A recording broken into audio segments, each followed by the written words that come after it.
Jadi yang saya tahu Habib-Habib dulu itu banyak tukang orkes. Pemain suling Habib, pemain mandolin Habib, pemain gitar Habib. Yang joget Habib-Habib juga. Pada mabuk, joget mabuk. Ini gue cerita pengalaman, Beb. Pengalaman saya nggak mau kata orang enggak. Yang saya alami. Saudara, keturunan Nabi bukan malaikat. Keturunan Nabi tidak maksum. Nggak ada yang maksum Nabi kita Sayyiduna Muhammad Sallallahu Alaihi Wasallam. Keturunan Nabi sama dengan anda semua, saudara. Kalau dari kecil dididik baik, dia akan jadi orang baik. Kalau dari kecil memang tidak dididik, dia akan jadi orang yang tidak baik. Sama, mereka bukan malaikat dan mereka juga bukan maksum. Saya berteman sampai dia remaja tetap mabuk. Saya berteman sampai dia tua tetap tuh Habib mabuk. Saudara, nah, akhirnya apa? Dia anggap semua Habib begitu. Nah sekarang saya mau jawab, kalau ente bergaul sama habaib yang mabuk dari kecil remaja sampai tua tetap mabuk, nah pertanyaan saya, kok bisa bergaul sama pemabuk?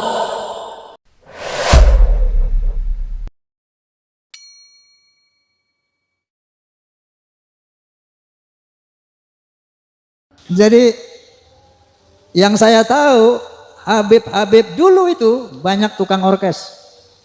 Pemain suling Habib, pemain mandolin Habib, pemain gitar Habib. Yang joget Habib-Habib juga.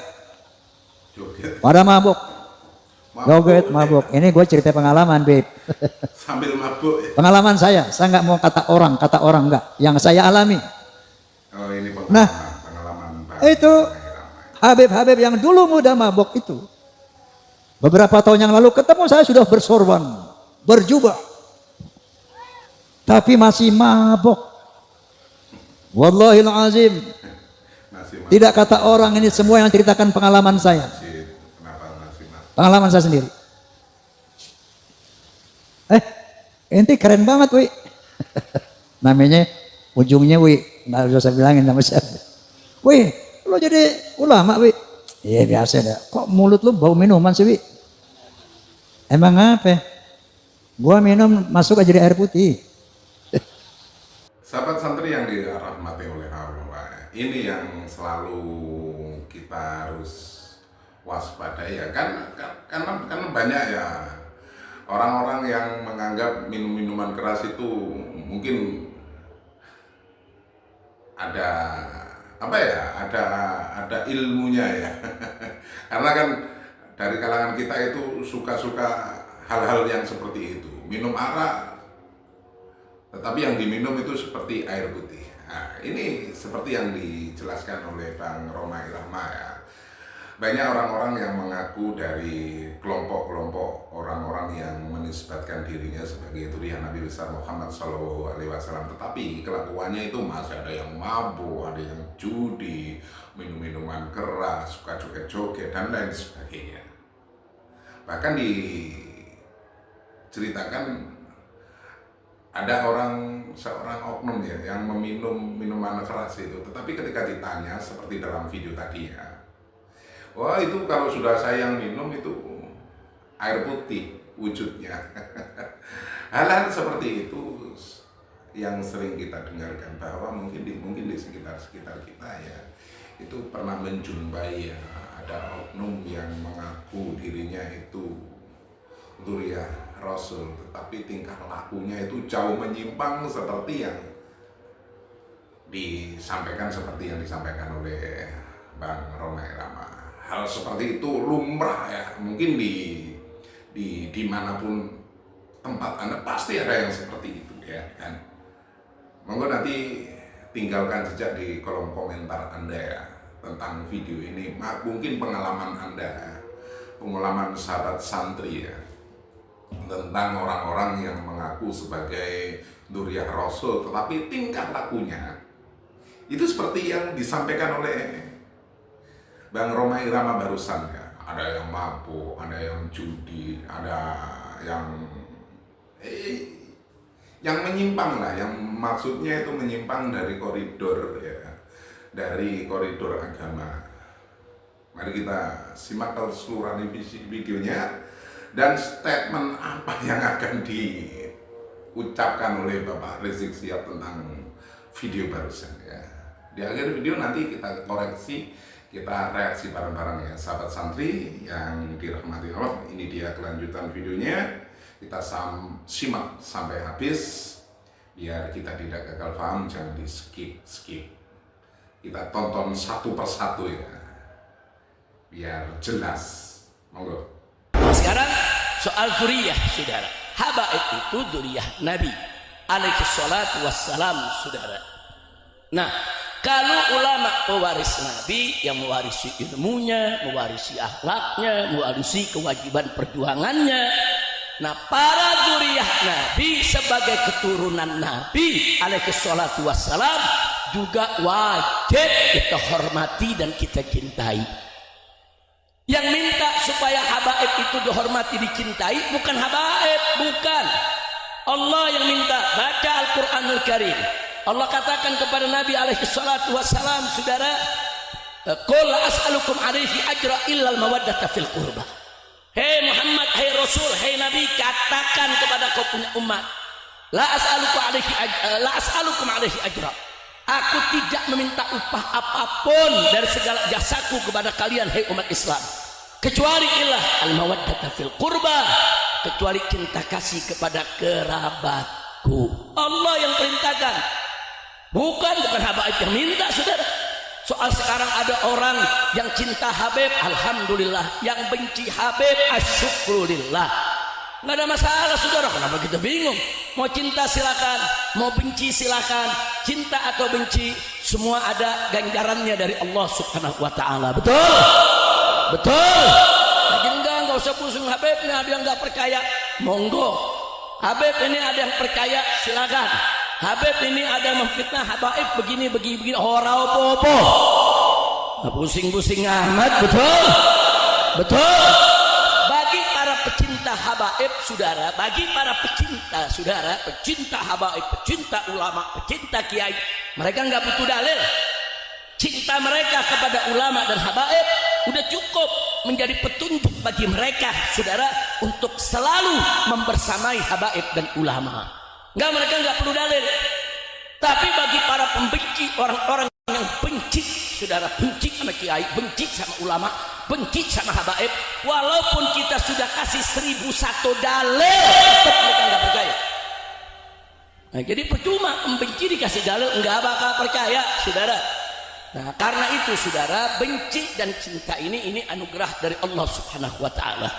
Nah, maka itu saya ingat sekali lagi, bukan para habaib yang ingin mengemis cinta dari umat, tidak, tapi Allah yang mewajibkan umat ini untuk mencintai keluarga Nabi kita Muhammad sallallahu alaihi wasallam. Makanya Nabi mengatakan dalam hadis Sahih Muslim, di mana beliau katakan, saudara, ini taraktu fikum tsaqalain, aku tinggalkan untuk kamu sekalian, hei umatku, dua peninggalan yang maha berat. Yang pertama adalah kitabullah, yaitu Al-Quranul Karim, dan yang kedua adalah itrat turunanku sebagai ahlul baitku. Sampai Nabi mengatakan 3 kali, udzakirukumullah fi ahli baiti, udzakirukumullah fi ahli baiti, udzakirukumullah fi ahli baiti. Aku ingatkan kamu sekalian kepada Allah tentang keluargaku, tentang keluargaku, tentang keluargaku. Makanya Sayyidina Abu Bakar Siddiq radhiyallahu anhu mengatakan, lihat Sahih Bukhari, saudara, apa kata Sayyidina Abu Bakar Siddiq? Beliau katakan, urqubu Muhammadan fi ahli baiti, jaga kehormatan kau punya Nabi, yaitu di keluarganya. Jadi sekali lagi, perintah cinta kepada keluarga Nabi, perintah cinta kepada zuriyah Nabi datang dari Allah dan Nabi kita Muhammad sallallahu alaihi wasallam. Sekarang saya tanya, perintah Allah dijalankan wajib tidak? Perintah Nabi dijalankan wajib tidak? Kalau nggak dijalankan dosa tidak? Terus ada yang bilang, Habib, tapi ada habaib yang mabuk, ada habaib main maksiat, ada keluarga Nabi yang akhlaknya nggak baik. Saudara, keturunan Nabi bukan malaikat. Keturunan Nabi tidak maksum. Nggak ada yang maksum Nabi kita Sayyiduna Muhammad Sallallahu Alaihi Wasallam. Keturunan Nabi sama dengan anda semua, saudara. Kalau dari kecil dididik baik, dia akan jadi orang baik. Kalau dari kecil memang tidak dididik, dia akan jadi orang yang tidak baik. Sama, mereka bukan malaikat dan mereka juga bukan maksum. Kira-kira jelas tidak? Kalau ada 1, 2, 3 oknum habaib yang rusak, jangan dianggap semua habaib rusak. Enggak boleh, saudara. Kalau ada 1, 2, 3 orang Betawi jadi maling, apa boleh kita katakan semua orang Betawi adalah maling? Saya mau tanya sekarang, boleh gak? Enggak boleh. Kalau ada orang Jawa, saudara, yang mencuri, apa boleh kita bilang semua orang Jawa pencuri? Boleh begitu? Enggak bisa. Urusan ada orang Jawa mencuri, ya oknumnya yang enggak benar, bukan Jawanya. Betul? Orang Jawa yang baik banyak, orang Jawa yang tekun, yang kerja, yang ngaji, saudara. Orang-orang Jawa ini kan terkenal dengan keuletannya, kerajinannya, saudara. Jadi nggak bisa kesalahan beberapa oknum langsung disalahkan sukunya, golongannya. Betul? Jadi kalau ada habaib yang rusak, 1, 2, 3 habaib, ya memang oknumnya yang nggak benar, saudara. Nah, kewajiban kita apa? Kalau ada habaib yang maksiat, ingetin, tegur. Karena kalau dia maksiat berarti dia lagi menuju ke jurang neraka. Kalau kita cinta habaib, pegang, jangan begitu dong, Beb. Jangankan habaib, semua umat Islam yang maksiat mau terjun ke jurang neraka, saudara, kita ingetin. Kan Nabi mengatakan dalam hadis, unsur akhaka zaliman aw mazluman. Tolong kalian punya saudara, baik dia zalim ataupun dia terzalimi, dia mazlum. Nabi yang bilang, sampai sahabat kaget, ya Rasulullah, nangsuruhu in kana mazluman. Tentu kami akan tolong dia kalau dia dizalimi, mazlum. Wa kaifa nansuruhu in kana zaliman. Tapi bagaimana kami tolong dia kalau justru dia yang berbuat zalim, dia yang maksiat, dia yang jahat? Bagaimana cara nolongnya? Apa kata Nabi? Tahjuzuhu an zulmihi fadzalika nasr. Kau cegah dia dari kezalimannya, kau cegah dia dari kejahatannya, rubah dia, cegah dia. Masalahnya itu kalau kita mengingatkan, mungkin ada oknum-oknum Habib yang melakukan seperti yang Habib Rizik ini ucapkan, yaitu melakukan maksiat, ya itu selalunya kan akan keluar doktrin nanti ya, bahwa dalam diri saya ini dzurriyyah Nabi, saya ini keturunan Rasulullah. Itu loh yang takutnya akan keluar seperti itu, dan jatuhnya itu pasti akan nggak terima, pasti nggak terima kalau ada oknum yang melakukan seperti itu, ya. Seperti yang Habib Rizik bilang, ya, bahwa keturunan Rasulullah itu bukan orang-orang yang maksum, ya. Seperti kita, ya memang seperti itu, karena yang maksum itu cuma baginda Rasul. Dan apabila ada, kan selalunya kita terdoktrin kalau tidak mencintai dzurriyyah Nabi itu tidak dapat syafaat, gitu, ya kan. Terus apabila ada oknum-oknum Habib yang nggak bisa apa-apa, ini lebih hebat, lebih seperti apa itu 70 kiai itu kan. Tapi sekarang Habib Rizik berbicara lain, ya, bahwa mereka ini tidak masuk, dan suruh menegur, suruh memperingatkan, suruh menasihati apabila ada oknum-oknum yang melakukan maksiat. Ini kan apa ya, bertolak belakang dengan kenyataan yang terjadi di lapangan, ya. Dzalika nasruh, begitulah cara menolongnya. Nah, jadi kalau ada saudara sesama kita aja nih, kita jangan cerita habaib deh. Kita cerita sesama kita yang bukan habaib. Kalau ada yang maksiat, ya kita cegah. Jangan nggak dicegah, dia maksiat berarti dia mau masuk ke jurang neraka, saudara. Pegang, selamatin, cegah, jangan sampai dia kecebur ke neraka. Betul? Apalagi kalau Habib yang maksiat, kita cegah dia, saudara. Nah, bukan kalau ada satu dua Habib yang enggak betul dijadikan hujah dalil. Semua habaib tidak betul, semua habaib rusak. Makanya saya kaget, saudara. Baru 2 malam yang lalu di Malang, Jawa Timur, saudara, ada satu tokoh musisi bicara. Apa dia katakan? Saya kenal Habib, saudara. Ini banyak Habib rusak. Saya kenal Habib waktu remaja muda, itu Habib pemabuk. Saya berteman sampai dia remaja, tetap mabuk. Saya berteman sampai dia tua, tetap tuh Habib mabuk, saudara. Nah, akhirnya apa? Dia anggap semua Habib begitu. Nah, sekarang saya mau jawab, kalau ente bergaul sama Habib yang mabuk, dari kecil remaja sampai tua tetap mabuk. Nah, pertanyaan saya, kok bisa bergaul sama pemabuk? Emang Habib yang nggak mabuk nggak ada? Habib yang soleh ada gak? Habib yang baik ada gak? Lu bergaul sama yang baik. Seperti Kiai Ahmad, saudara, Kiai Ahmad Jiren yang tadi ini saya bikin ikut bikin hallnya. Beliau dari kecil bergaul dengan Habib yang soleh. Sampai remaja teman-temannya Habib-Habib yang soleh. Sampai tuanya sekarang teman-temannya Habib-Habib yang soleh. Karena memang Ki Ahmadnya nyari Habib yang soleh. Nah, ini yang ngomong di Malang, saya ketemu Habib berteman, ini mabok, yang itu mabok, anu mabok, sampai tua mabok, lalu pilih yang mabok. Kan Nabi mengatakan dalam hadisnya, almar'u ala dini khalil. Seseorang itu sesuai agama temannya. Kita milih teman hati-hati, saudara. Kalau mau jadi orang baik, pilih teman yang baik. Bahkan kalau kita mau menikah berkeluarga, cari mertua yang baik, cari calon istri yang baik, cari calon besan yang baik, ambil dari keluarga baik-baik, sehingga rumah tangga kita akan baik. Betul? Betul? Tapi kalau kita cari mertuanya yang mabok, saudara, besan-besannya mabok semua. Nah, terus kita masuk ke sana, ya kita yang salah. Betul? Betul? Nah, makanya itu yang ngomong begitu di Malang kemarin, saya mau kasih tahu dia, saudara, bukan Habib yang mabok yang salah, lu cari temen yang mabok. Jangan-jangan dia ikut mabok juga. Ya, bukan, kalau Anda bergaul sama Habib yang soleh, ya diajak berbuat baik. Anda bergaul dengan kiai yang soleh, Anda diajak ngaji, Anda diajak tahlilan, diajak marhabanan, saudara. Nah, kalau bergaul sama yang mabok, ya diajak mabok. Kira-kira jelas gak? Jelas gak?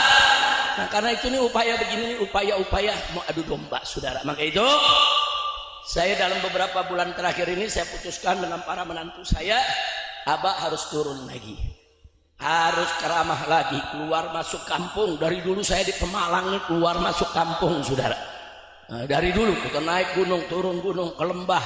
Nah, tapi begitu saya lihat sekarang kok mudah banget orang diadu domba, saudara. Nah, kita mesti turun lagi, kita mesti satukan umat. Jangan mau umat dipecah belah. Betul? Setuju? Siap bersatu? Takbir. Shallu ala Nabi.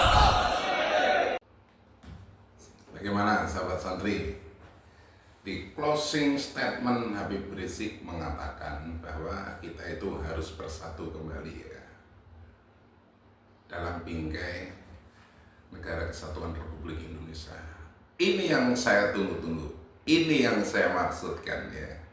Kita itu seharusnya itu bersatu ya, apalagi antar umat beragama, apalagi sesama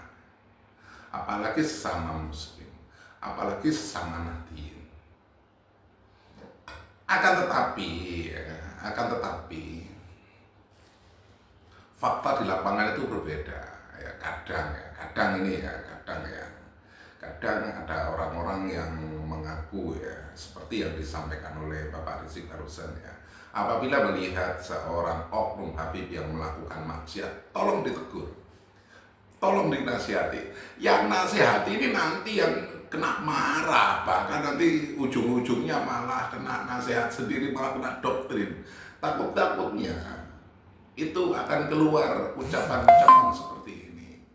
Kamu ini siapa kok berani-berani menasihati saya? Saya ini durian Nabi. Itu yang ditakutkan.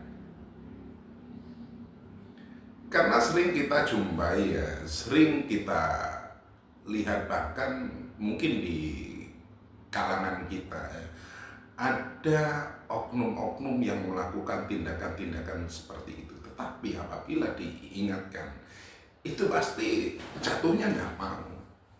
Bahkan apabila ada orang yang mengaku seperti yang Bapak Rizik sampaikan, itu nanti pasti akan mengeluarkan para muhibin-muhibinnya untuk menyerang balik. Bahkan sampai bukan kata-kata saja, bahkan nanti ujung-ujungnya sampai fisik, persekusi.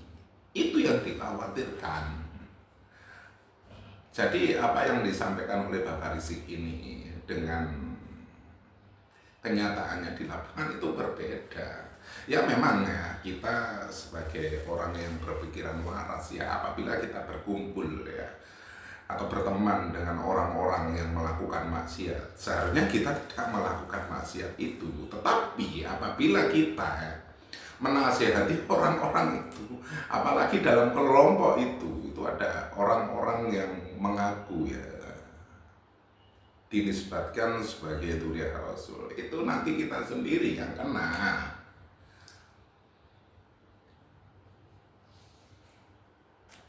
Sahabat santri yang dirahmati Allah, penjelasan dari Habib Rizik barusan ya, memang seharusnya itu seperti itu.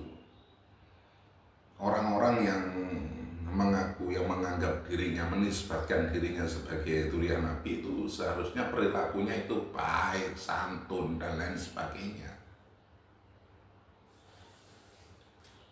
Tidak malah ponggah dengan gelarnya, oh ini loh saya seperti ini, kalau nggak kualat, kalau nggak cinta, kalau nggak menghargai itu, menghormati kualat. Selalunya seperti itu. Kalau diingatkan itu pasti tidak mau. Sahabat santri dimanapun Anda berada, terima kasih ya. Sampai di sini dulu jumpa kita. Mungkin ada saran, ada komenan ya, unek-unek ya tentang video ini ya. Langsung saja tinggalkan unek-unek Anda di kolom komentar. Saya kira sampai di sini dulu jumpa kita. Mungkin ada yang terkeliru dalam saya memberikan narasi dalam video ini, mereaksi dalam video ini. Izinkan sekali lagi saya mohon maaf yang tak terhingga. Akhirul kata wabillahi taufiq wal hidayah. Wassalamualaikum warahmatullahi wabarakatuh. Sampai jumpa.